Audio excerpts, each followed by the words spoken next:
So today we are going to start our new chapter, Delhi Sultans. This is history's third chapter, Delhi Sultans. So, and you have to refer the worksheet number 301.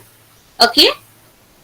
So in this chapter, we are going to learn about Delhi Sultans. So before understand the invasion of Mughal ruler of India, let's understand how Delhi became the center.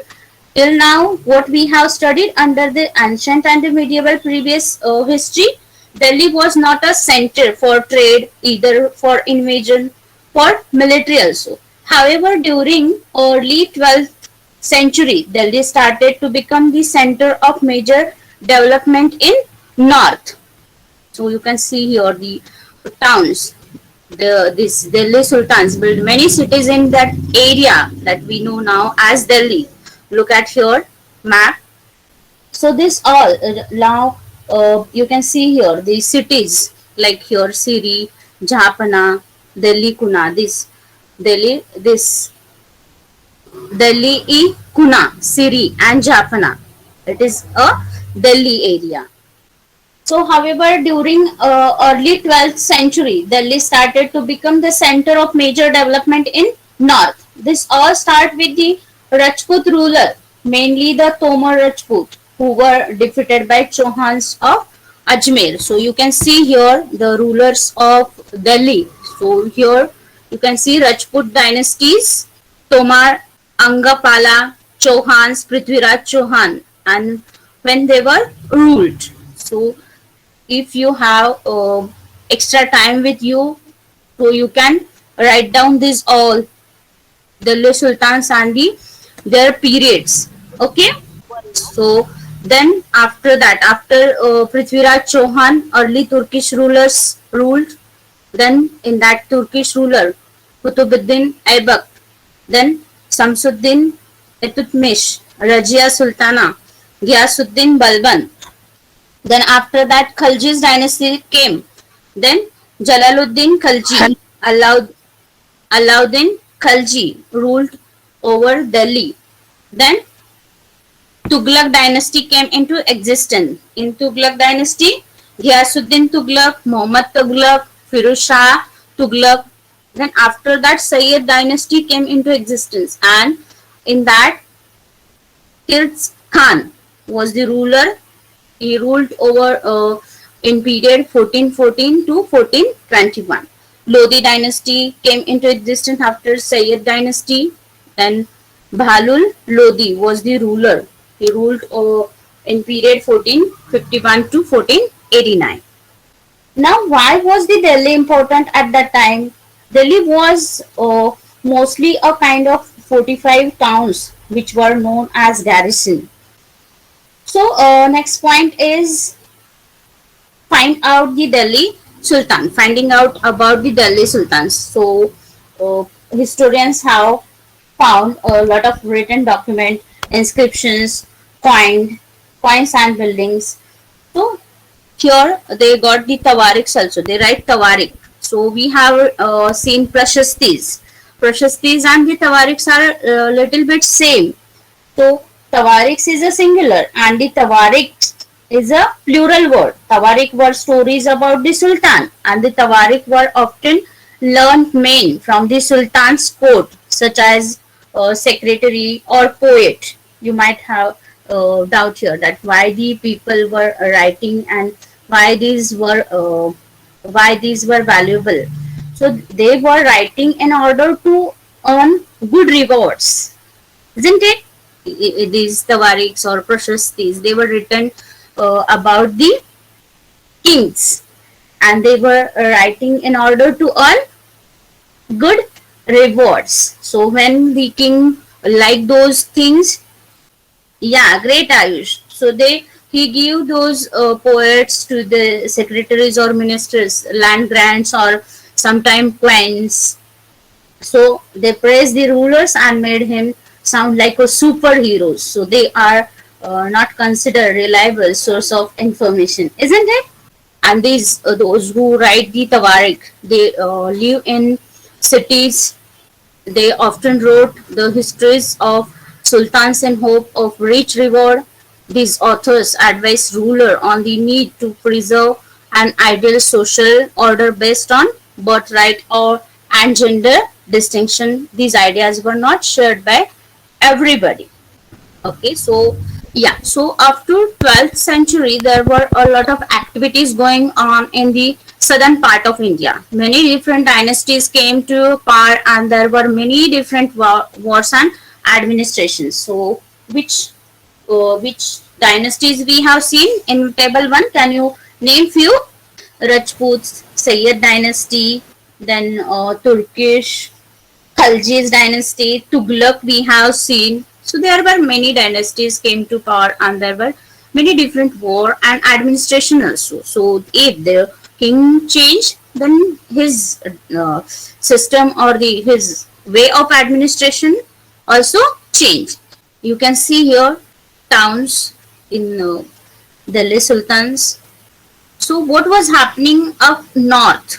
Delhi, the capital of India, is not mentioned much in the history so far, right? Right? Yes. So what was going on there? Not much actually, but what happened? Let's see. It's only after the 12th century that movement started happening in Delhi, and that is when the city slowly started gaining importance. When we say that 12th century, yeah, the time from the year 1100 to 1200. Okay, so that was just to make sure that you know what the 12th century is.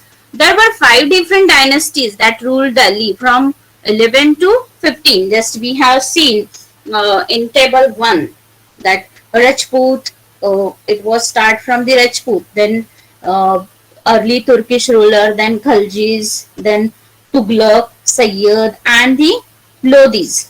There were 6, but you can say that last one was just 51 to 1489. So there were 5 different dynasties ruled Delhi from 11 to 15 in the span of 400 years. So you can see that the average rule of each dynasty was just little less than, it is less than 100 years. So if you look at most of the dynasties of ancient India, they have lasted around 100 years. So, okay, so it is less than 100 years. So that's usually how much most dynasty last anyway. The expansionally strong one can last longer. So who was stronger, they can they rule for longer time. So we have seen the table 1 also. So finding out, the next point is finding out about Delhi Sultans. How did historians get information about the Delhi Sultans? Remember, this is medieval India and we are studying now medieval India. So paper was invented that time and art of writing had developed fairly well. So historians have found lot of written document about the administration of the sultanates. Of course, they have inscriptions, coins and buildings and other such things to get information from as well. Yeah, that is the written document where it is the praising, like Prashastis. It is written document about the kings, about the administration of king by the poet or by the secretaries or the ministers from the court. Okay. So, but again, remember the same thing about Prashastis applies for these histories too. The writers had to be paid by the Sultan. So why they were writing, why the people were writing, and why these documents were very valuable. So these Prashastis or the who write these tawarikhs, they were writing in order to earn good rewards from the king. They praised the rulers and they made him sound like a superhero. So they are not considered. Are they reliable? What do you think? So they just for getting good reward, they praise the ruler as a superhero, or they just praise king to get rewards. So it is they are not considered reliable source of information. Yeah. So of course they had to write what the Sultan would like. Then they would get a reward as well. So you can guess that they must have written them in way that glorify the Sultan to become or to just made him sound like a superhero. The authors of these books were also at times and the Sultan's advisors. Sometimes they may be poets, sometimes these authors of the Tawariks, they may be poets, secretaries, or the sometimes advisors of the Sultans. So they believed a lot in dividing people by the family they were born into, and also that women were supposed to be inferior to men. They advised the rulers also to rule keeping this in mind. So Tawariks were stories about the sultans, and the writer of Tawarik were often learned men from the sultan's court. You can write they are as secretary or poets also from the courts. They wrote stories that glorify the sultans in exchange for rich rewards and believed in discrimination based on gender and birthrights. Yeah, so that's why in the Turkish dynasty, Sultana Rajia was not allowed to continue the rule. So, yeah, if we talk about Delhi Sultans, the earliest one who invaded Delhi were Rajputs, as we have seen in the table 1. So it was mainly Tomar Rajputs who defeated by the Chauhan. They were followed by Turkish ruler. Under the Turkish rule, it was Iltutmish who was the main ruler, and Iltutmish was overtaken by the Rajia Sultana, and who was his Iltutmish daughter. Among all his sons, Rajia was chosen as a emperor. However, I said before also that time there were gender discrimination. Social order of birth was very important. Social order of the birth means who is born in the noble group would remain at higher priority. So Raja, who took over as an emperor in 1236 and finally left in 1240, because in spite of fact that she was more able and qualified than all her brothers, she could not rule for a prolonged time because of gender discrimination of that time. So after 4 years, her brother was made sultan, and this was only because she was a woman. So from garrison town to empire, expansion of Delhi sultans. We'll see now. We are talking about the time in the early 13th century and the sultans who ruled Delhi at that time. What were the problems that they had to deal with? At that time, they had control of just Delhi, not the area around it. Only the people under the control of ruler pay tax to that ruler. So how they pay tax? How the people pay tax to the rulers? So, but if the area is less, or wherever they rule over that area was less, then they get less tax. So there were not collecting much in the term of taxes. So to get more money, they would have to, what they have to do? Yeah, let's discuss here. If they want more money to develop their, let's say the whatever area they are ruling. So if they want more money, how they will get? Either they can expand their area, territory. Either they can increase the taxes. So if they increase the taxes, can people pay it? No, they cannot, because if they earn, then only they will pay. But sometime, so to get more money, they would have to either earn it through business with the neighboring areas or how to fight and loot them. So some of the nearby towns were heavily guarded. So that time, so fighting and looting them was not a simple task at all. Yeah, they can follow strict rule. Okay, so if not that, they cannot loot or they cannot gain the neighboring area. So if not that, there were very thick forests where some rulers were well established. Going through the forest and then fighting with these people were really tough too. So to add to that, the ruler in the Afghanistan always had their eye on these sultans. Somewhere we know that if the sultan become weak, king become weak, so other kingdom or other king attack on them and they establish their king. So they were always waiting to spot a weak time and attack. So these Afghanistan's ruler always had their eye on the weak sultans. Whenever they become weak, they attack on this and they acquire their territory. So the sultan had to deal with the constant war and such unrising from the stronger people in the kingdom. Obviously, the strong sultans first tried to gain control over the neighboring area. If it is neighboring area, it is very beneficial to them to administrate or to become easy the administration. They had to clear away the thick forest and banish the people living there. So they had to encourage farmer to start work as that would get the kingdom food and revenue.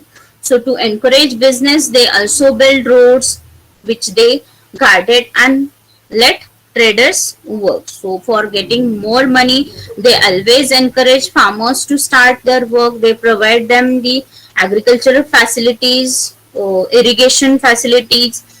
They also encourage for business. They also build roads which they guarded and let traders work. So after that was done, they started expanding into southern India. So they prefer always banish. Banish means not uh, communicate with, yeah, kept alone, banished. After that was done, they started expanding into southern India. So you can see here how first the small Delhi area, now it becomes huge. So since the kingdom of South India were doing very well, sultans could win a lot of precious metal and stones, even elephants, horses and slaves also. From the small sultanate, they become a very strong part in India. Now you can see here. So here little bit it was previously when it is Tomar was